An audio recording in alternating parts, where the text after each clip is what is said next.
So the 11th meeting of the 14th session of the Conference of Parties to the United Nations Convention to Combat Desertification is now called to order. Everybody takes their seats.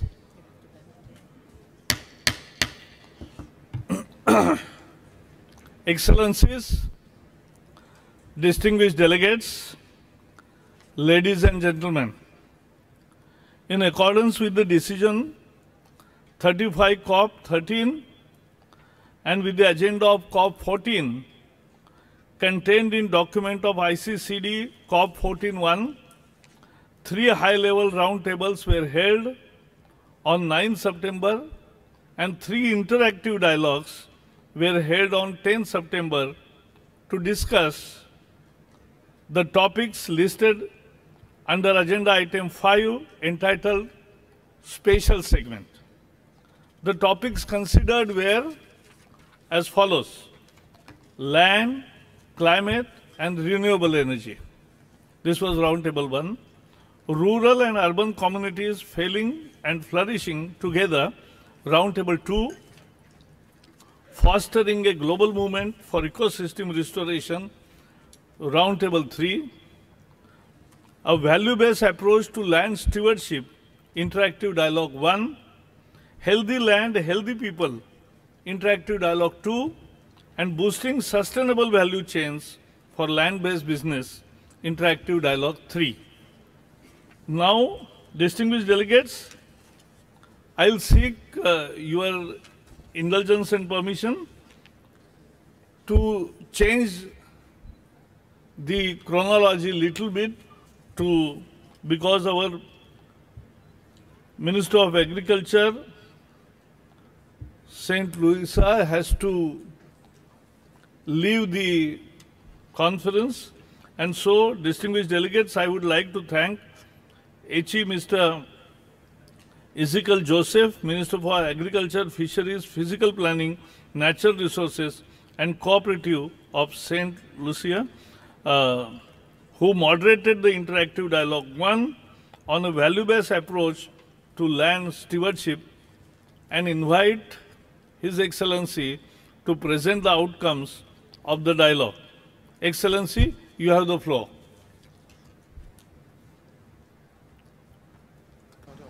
Thank you very much, Mr. Chair, for accommodating me. Unfortunately, I have to leave much earlier than expected.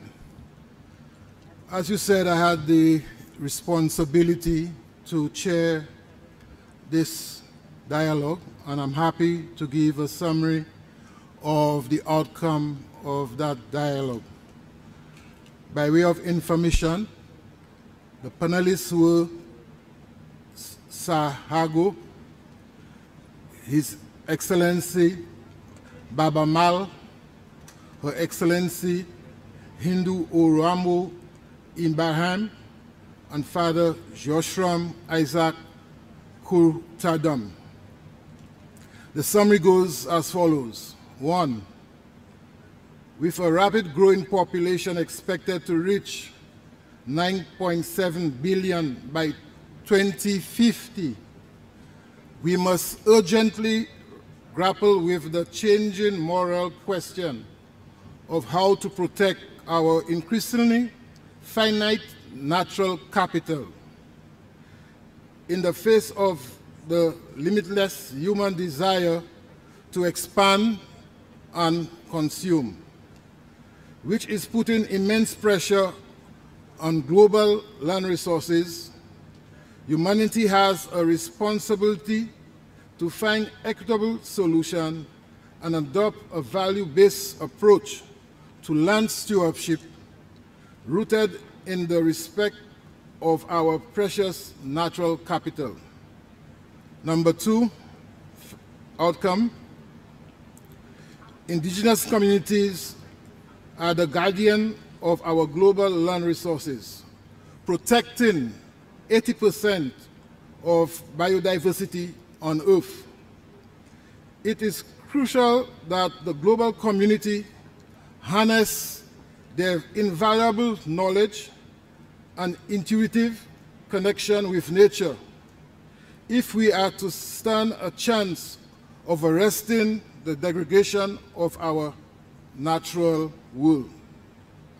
3.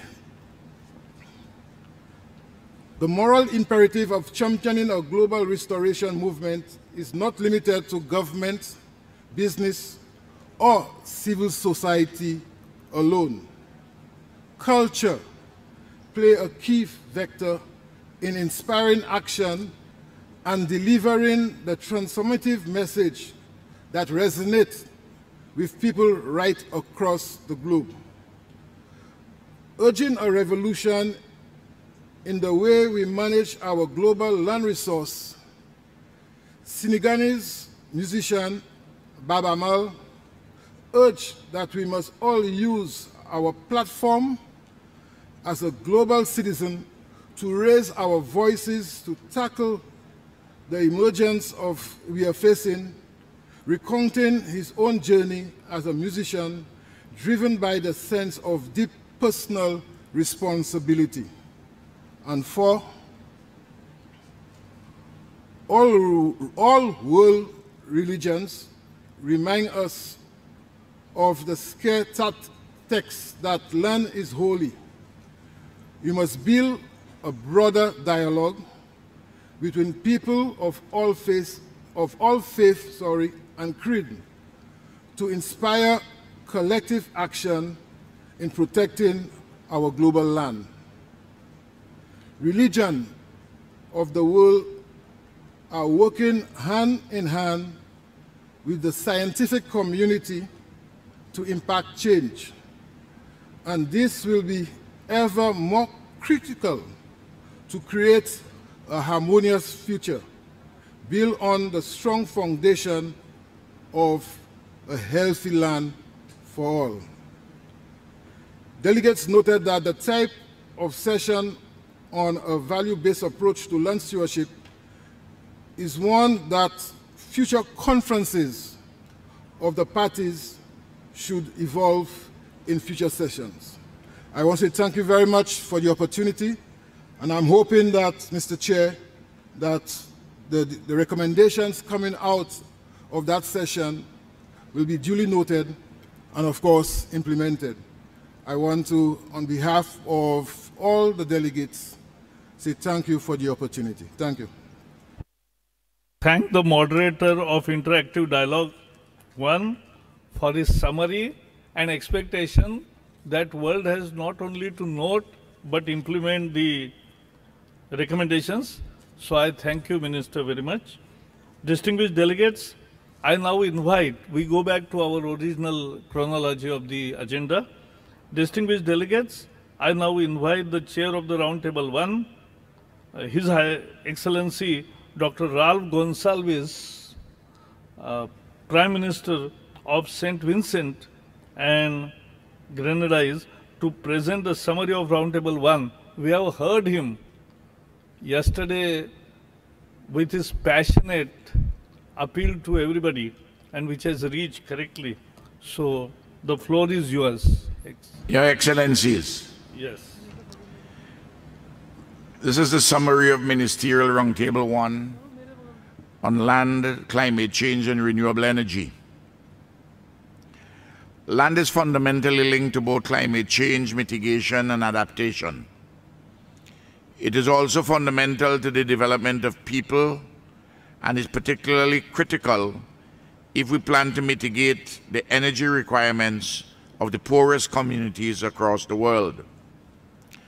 Land as a mitigation and adaptation tool has positive implications for all SDGs. But to achieve these multiple benefits, ambitious climate action on land is required now. Land is increasingly exposed to the impact of climate change, droughts, and flash floods. The IPCC report and our own eyes are testament to this. Increased vulnerability is a growing issue in most, if not all, regions across the world. Action now would lead to opportunities, but this will require full international cooperation and commitment. We have solutions, and they were proposed. States have developed action plans to address land degradation and climate change, setting both carbon and land degradation neutrality. Achieving these simultaneously is more likely if we maximize the considerable synergies when pursuing sustainable land management, land restoration, climate mitigation and adaptation, and social resilience. The solutions are nature-based and can deliver on challenges the Earth and humanity are facing. Land degradation neutrality is a framework to act upon the synergies among the 3 Rio Conventions, leading to integrated land use planning, integrated landscape management and smart design, optimizing the co-location of food, energy, and nature interventions. It is important at the global and national levels to ensure more effective collaboration and commitments to working together. While land restoration is a powerful part of the solution to climate change, we must overcome the $300 billion gap for financing sustainable land management. Innovative finance is necessary, such as equity funds for small and medium-sized enterprises pursuing commercially viable, sustainable land management practices. The latest findings of the IPCC and the IPBES are focused on the role of the land use sector as critical to getting land and climate right. The science on land and climate is improving steadily, but we need more cooperation on knowledge management and capacity building, and we need to recognize the pathway forwards that it begins with people, particularly women and the most vulnerable. The Roundtable 1 on land, climate, and renewable energy sends a strong message to the nature-based solutions work stream of the upcoming UN Secretary General's Climate Action Summit on the 23rd of September this year, where state parties are being asked to be practical and ambitious. Land management and restoration can deliver a major part of the solutions the world is looking to address climate change. If we renew our spirit to get the work done, we can deliver on our ambitions and do much better. After all, there's no planet B, as one party so eloquently put it. It is up to the international community to rise up as one. I want to thank all those who participated in the Ministerial Roundtable 1. And I want to say this finally. There are some persons not associated with the exercise which we have just been going through, who talk about we are in a state of crisis. Of course, the situation is challenging, the times are difficult. But I consider that a crisis is a condition in which the principals are innocent of the extent of the condition and have no idea as to the way forward. Well, the principals here are not innocent of the extent of the condition and the challenges which face us, and their ideas as to the way forward. Consequently, there's no crisis. Human beings are facing difficulties and challenges, and it's up to all of us to work together in truth, in openness, to implement what we consider to be practical and workable solutions to help to save our planet. Thank you very much. I thank the chair for Roundtable 1 for his summary. Distinguished delegates, I now invite the chair of Roundtable 2, Her Excellency Ms. Ana Cristina Quires, Vice Minister, Minister of Agriculture and Livestock of Costa Rica, to present the summary of Roundtable 2 to the plenary. Muchísimas gracias a todos. Thank you very much, everybody. So I'm going to provide you with a summary of our roundtable. I would like to thank the co-chair, Mustafa Garba, Minister of the Environment of Nigeria, who moderated the panel excellently, with everyone who presented and everyone who took part during that roundtable meeting. With regards to the situation and the issues of urbanization, we agree with all participants who were present at the roundtable that the issue of migration of persons from rural to urban areas is an issue. We agreed that we'll recognize the shared issues faced in terms of land degradation. There is a lack of interest in carrying out urban development, and this is due to lack of opportunities, because urbanization really is synonymous with opportunities. There's lack of employment, there's lack of capacity building, there's reduction in rural identity as well, and a lack of entrepreneurship and basic services in rural areas. So people have to then move to urban areas in order to develop themselves. So we agree on these issues. We agree that this leads to a growth in urban areas which consumes and absorbs surrounding areas which were recognized during many years as rural areas. This process of urban consumption of rural areas leads to land degradation and really magnifies this issue, and it does so every day. So concrete absorbs green areas. So once you've identified the issues, the nations took part, set out solutions that they have been setting out within their respective countries. Many of these said that solutions can include promoting dialogue amongst and with communities, local governments and authorities, with the active participation of civil society, politicians, academia, and the private sector. In this regard, we recognize the importance of establishing public policies to tackle these issues in our countries.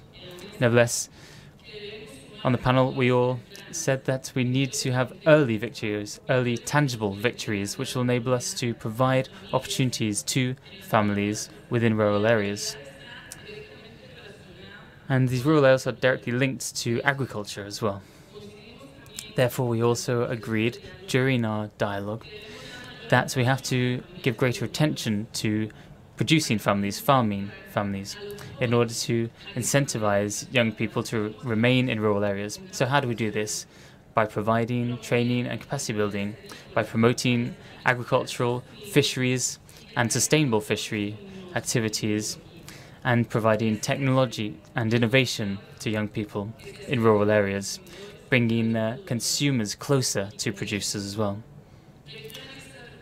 By doing so, we should be able to set out a series of services which are only available at present in urban areas, but we need to bring these to the rural areas.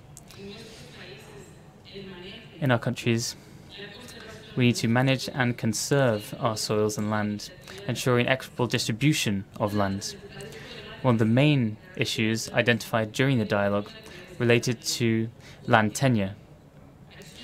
We urge people to take concrete action in order to distribute land in an equitable manner. We need to set out adequate conditions, flexible conditions, so that women can also access land. Women in rural areas are often heads of households, and they sometimes push young people towards urban areas because there are no opportunities in these rural areas. During our dialogue, we concluded that it's good to talk about policies, it's good to talk about strategies, but really we need urgent, immediate action. One of the most interesting topics raised was that we have to work at individual level, but join all of our actions together so we can each take action. But if we all take individual action and bring it all together, then we can provide tangible responses, in particular in rural areas. By doing so, we can provide many more opportunities in rural areas, just as you have in urban areas. Thank you. I thank the chair for Roundtable 2 for her summary. Distinguished delegates, I now invite chair of Roundtable number 3, His Excellency Mr. Nestor Bazier, Minister of Environment, Green Economy and Climate Change of Burkina Faso, to present the summary of Roundtable 3 to the plenary. Excellency, you have the floor. Merci. Thank you very much, President. It's a privilege to present the summary of the work of Roundtable 3 on the theme Fostering a Global Movement for Ecosystem Restoration. This was co-chaired by His Excellency Madame Adredi, Minister of Agriculture, Rural and Maritime Development, and the Environment of Fiji. I'd like to congratulate Inga Anderson as well, the Executive Director of UNEP, who presented her experiences in order to enrich our discussions. I'd also like to congratulate all those who took part in this roundtable. They really made a strong contribution to the outcome of this roundtable. The key message emerging from our roundtable on this topic was that desertification and land degradation are a global responsibility. We need partnerships and coordinated action at all levels to tackle it: local, national, regional and global level.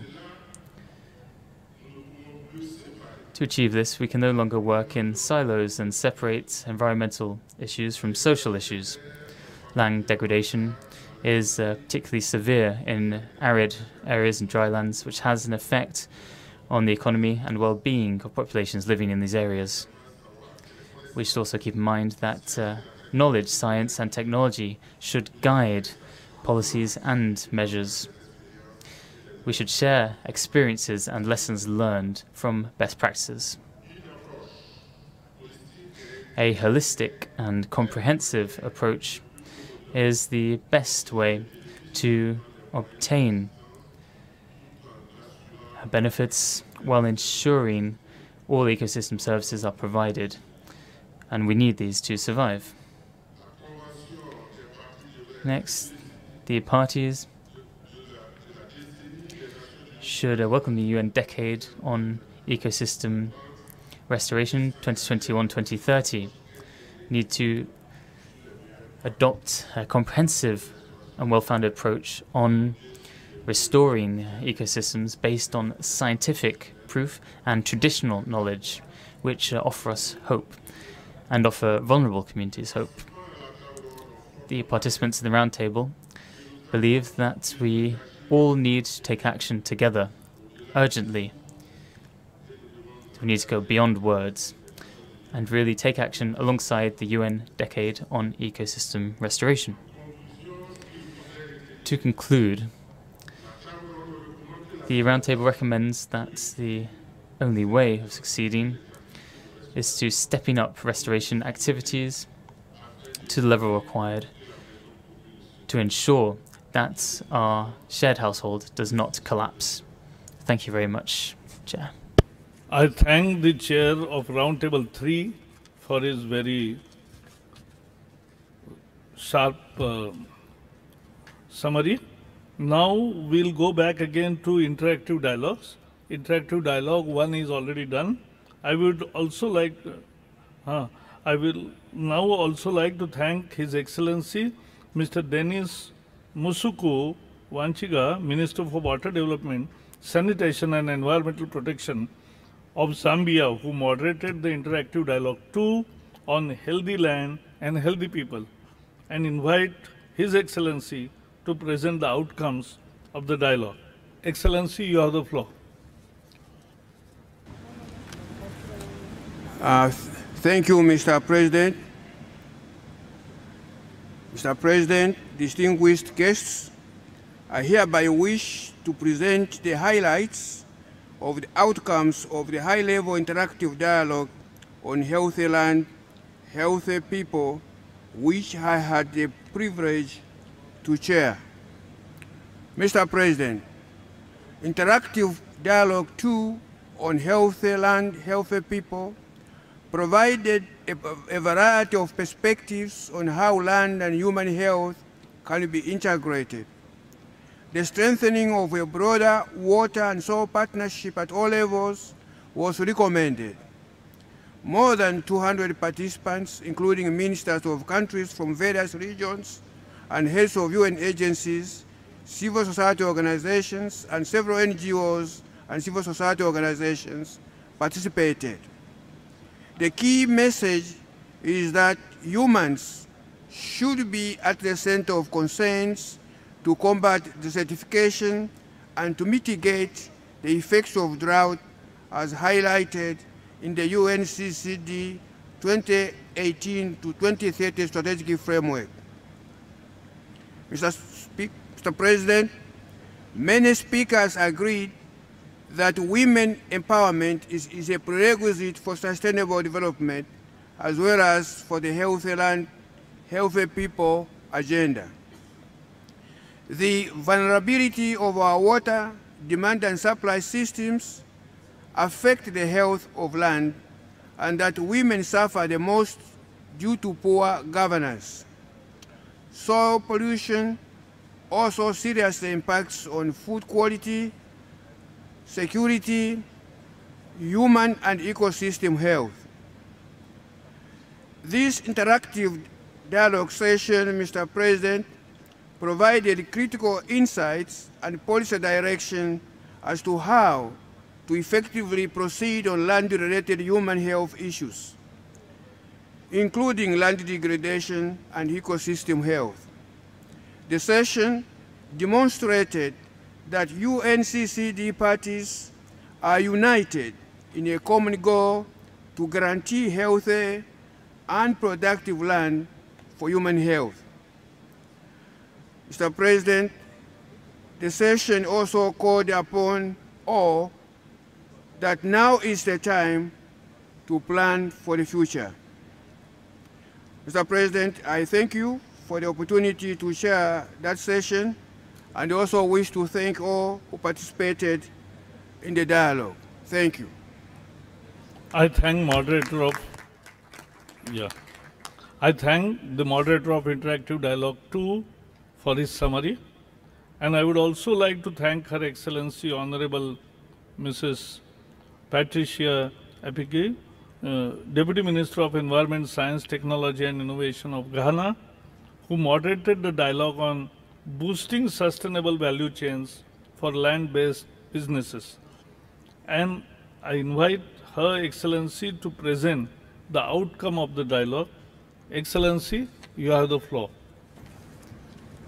Thank you, Mr. President. I have the honor to present the outcome of the Dialogue 3 on boosting sustainable value chain for land-based drylands. Mr. President, the dialogue was undertaken by the following panelists. We have Mr. Anil Bijay and Professor Sai Mantan, Mr. Bernard Gerard, Mr. Nick Salter, Mr. Francesco La Cameron, and Mr. Tony Santonas. Out of the discussions and presentations given by the various speakers and contributions and interventions made by delegates, there are hurdles to overcome. We believe that lack of knowledge, equipment, capacities, and funding of farmers and green entrepreneurs are the hurdles that we have to overcome. It was also made known that all shareholders, businesses, government, and farmers need to come together to create shared value, to build a coalition that will encourage businesses in building solutions, create financial instruments that will bring resources to farmers. And there is a key need that we also identified, and that is to invest in human capital, especially in women who represent the majority of farmers, and the youth that is the new generation of farmers. In order to bring sustainable value chains to scale, we need to focus on economic sustainability of value chains, to engage the big businesses, and to work on demand and not only supply, and for supply to meet the demand, and to also have access to renewable energies that will contribute for the growth in agriculture. Mr. President, finally, the key message out there was education and capacity building underpins the transformation of sustainable value chain in the drylands. Mr. President, thank you for this opportunity. We are very grateful. Yeah. I thank the moderator of Interactive Dialogue 3 for her summary. Excellencies, distinguished delegates, ladies and gentlemen, as you may recall, I have engaged with parties since the conference began to ensure that we leave a lasting legacy of COP14 that will inspire and strengthen future actions on combating desertification globally. As a result, the outcome of all efforts are New Delhi Declaration that will be presented for adoption by the parties. Excellencies, distinguished delegates, ladies and gentlemen, at this point I propose that the conference takes note of the summaries of the 3 ministerial roundtables. I also propose that conference takes note of the summaries of the 3 interactive dialogues and the New Delhi Declaration. Any objection? I hear no objection. It is so decided. Excellencies, in accordance with the past practice, the summaries of these meetings and declarations which were just presented will be reflected in the report of the COP. Friends, last 2 days, the high-level segment is now coming to a closing. Every good thing that starts has to close also. And what we have seen, very energetic, inspiring, opening, inaugural by India's Prime Minister Narendra Modi. Then we had very intensive discussions which were preceded by delegation level dialogues, 70 ministers, 170 countries, and 8,500 and plus participation. It was a huge COP, and I thank everybody that you all made it possible. As we were the host, we were happy to serve you, and I hope that your expectations were fulfilled. At the same time, let me tell you the 3 roundtables and 3 interactive dialogues, of summaries of which we have just heard, are very important. Yesterday, Prime Minister Narendra Modi, he talked about all-inclusive strategies to attain global goal of land, water conservation, which is the need of the hour. And he announced 2 ambitious projects. 26 million hectares to be restored by India by 2030. It's a huge commitment. And its own voluntary declaration. It's important because it has a cost. But still, we have planned for that. And let me tell you just one thing. In Bonn Challenge, we had accepted 13 million hectares to be restored. Then in the further dialogue, we accepted 8 million hectares more. But now, we have accepted 5 million hectares more. So making it a record 26 million. I think all nations need to raise their ambitions and make all-out effort, at least in this land degradation issue. He also announced a proposal to set up a center of excellence which will help many countries who need latest technologies and satellite data.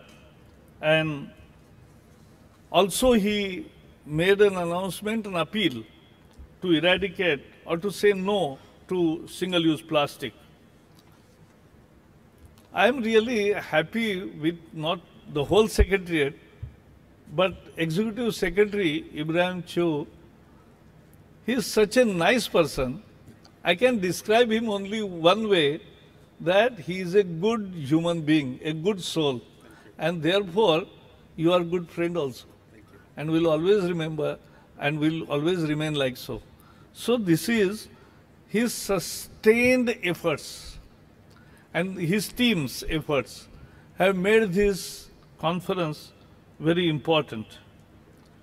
And therefore, I'll give him one book presentation. This is book of Prime Minister Narendra Modi, because the world discuss inconvenient truth. Modi ji, with his experience as Gujarat's Chief Minister, has come out with convenient action. That is the, so I present him as a token, and you also will get. Yes. Thank you very much. Last two sentences. In 3 roundtables, all aspects of our resolve to make Earth better are reflected. In 3 interactive sessions also, it's a commitment which is flowing through all the discussions.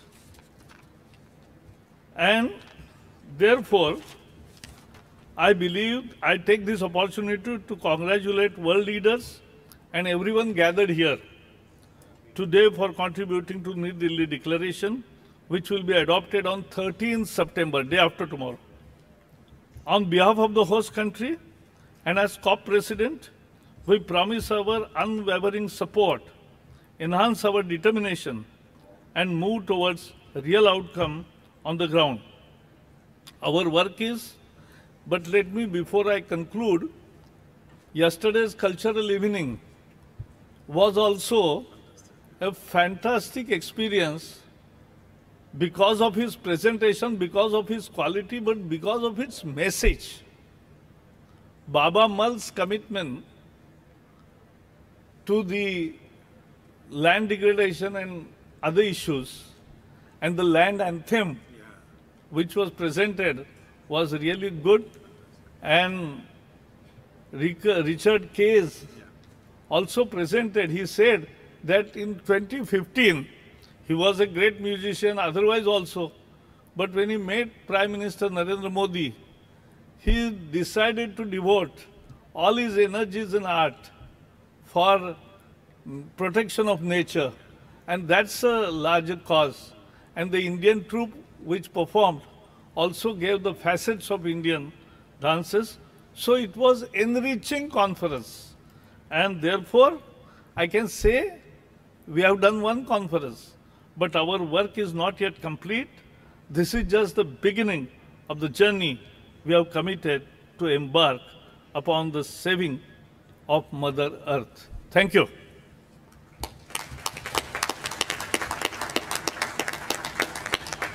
On the occasion of the closing of high-level segment, I would like to thank Secretariat for the positive support ensuring the success of conference, Your Excellencies and distinguished delegates for your active engagements and cooperation. So I declare this high-level segment closed. I give now the floor to the Secretary for a short announcement on the program of work. Thank you, Secretary. Please. Thank you, sir. The next COP plenary meeting of the conference will take place tomorrow, 11 of September at 10 a.m. in this plenary room. The subject of the second open dialogue session with the civil society will be intergenerational cooperation for land restoration, including land tenure security, green jobs, and migration. Thank you. Thank you, Secretary. So the meeting is adjourned.